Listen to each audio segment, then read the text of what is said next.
thank you so much for spending your evening with us tonight. I want to talk a little bit about this second piece by composer Ruth Wylie. A number of years ago, I was contacted by someone in the community about a recent passing of the clarinetist Ruth. This is a clarinetist that I didn't know, but was quite active in Colorado in the 80s and the 90s, and she gifted all of her music.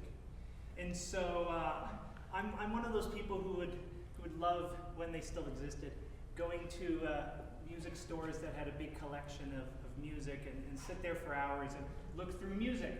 And so I did with this collection, and I found a number of pieces that I had not heard of before.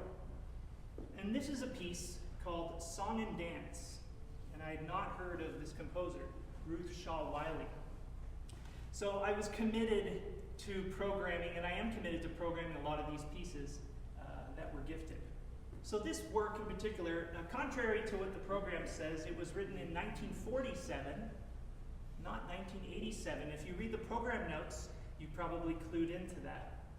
You know, one of the amazing things that we get to do as musicians is to bring some part of the composer to life. I like to think about that we bring some essence of this former human being, the spirit of this musician to life every time we play.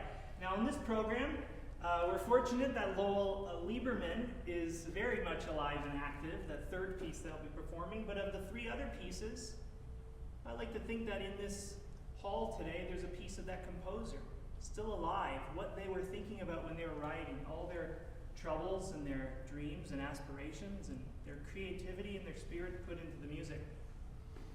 So, in my desire to play this piece for you, I really did a deep dive in learning about Ruth Wylie, and I won't reiterate a lot of what's already in the program notes, but a University of Colorado professor named Deborah Hayes wrote a really great biography of her. Now, Ruth Wylie was a Midwestern composer, but actually spent the last part of her life in Colorado, living in Estes Park. And there were actually a few celebrations of her music in the years before her passing. But in the spirit of really bringing to life the voice of these composers, I thought that I would read a little bit, a little passage of what Ruth Wylie herself spoke about, and it relates to this piece, particularly this second movement. So Wylie was concerned about the growing split between conservative audiences and progressive American composers. Not all listeners were excited by the new kinds of music being written. She addressed this issue in the 1946 paper, Rhythm in Contemporary Music, presented in Detroit. In it, she wrote,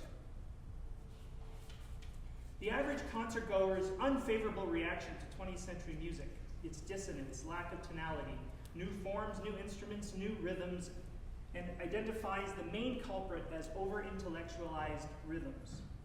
Most listeners," she writes, "need to hear a clear and appealing rhythmic pattern that evokes a purely physical response. Rather than advocate for simpler rhythms, she urged composers to improve their notation to make complex, irregular rhythmic patterns clear to performers and conductors, and thus to audiences. She urges more intensive training programs in rhythmic notation in music schools, and she recommends standardized spacing in music publishing."